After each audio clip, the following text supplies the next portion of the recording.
sœurs bien-aimés, nous voici célébrés en ce jour le 3e dimanche de Pâques de l'année C.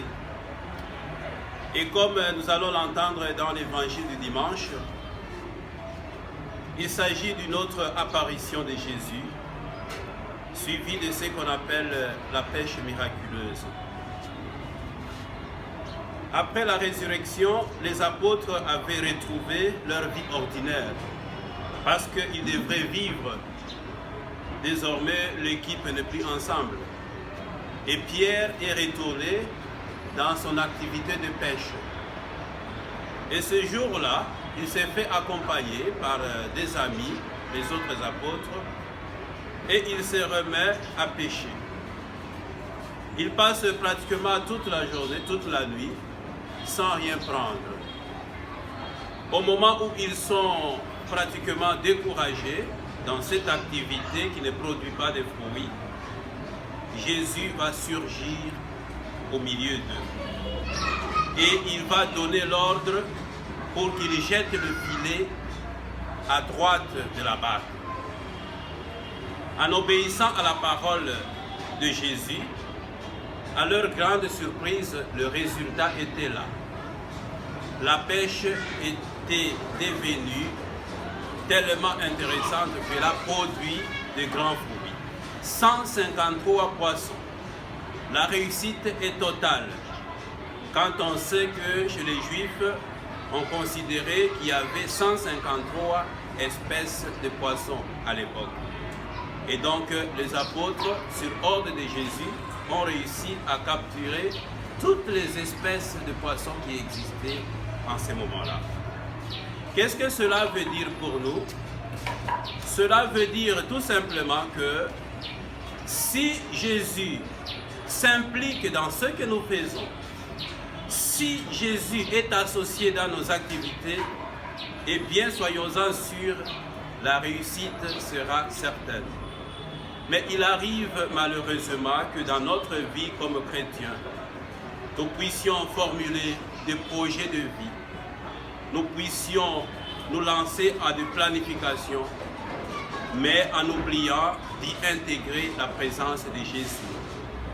Nous sommes donc invités ce jour, à travers l'évangile que nous venons d'entendre, à associer le Christ dans tout ce que nous faisons, à le consulter à travers la prière pour que l'impliquant, le résultat de ce que nous faisons soit assuré.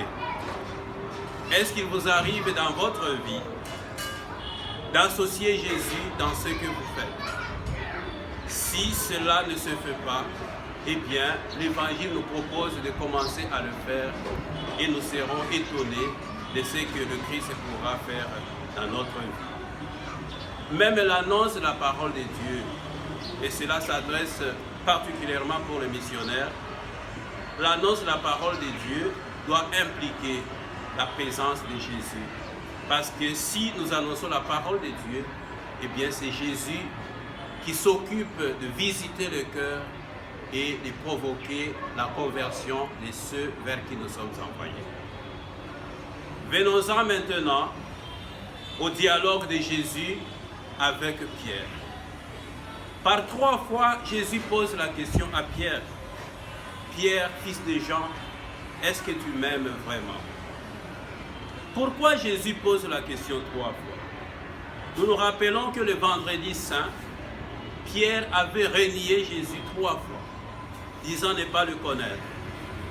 En lui reposant la question 3 fois sur son amour pour lui, Jésus voulait sans doute donner l'occasion à Pierre de recommencer avec lui, de renouveler cet amour trahi pour lui.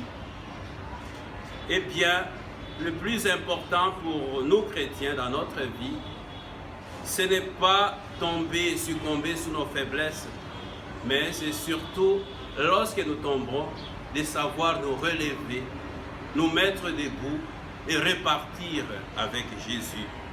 Et c'est ça qui nous est demandé.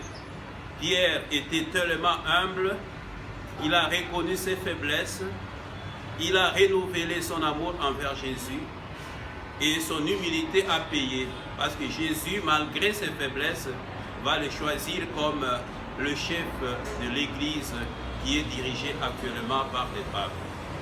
Soyons donc des chrétiens humbles, des chrétiens capables de se relever après la chute, mais non ceux qui restent par terre, ployés sous le fardeau de leurs péchés. Pierre, c'est aussi un modèle qui nous est proposé pour nous dire que Jésus, ou Dieu lui-même, ne désespère jamais de personne. Devant Dieu, il n'y a pas de situation désespérée.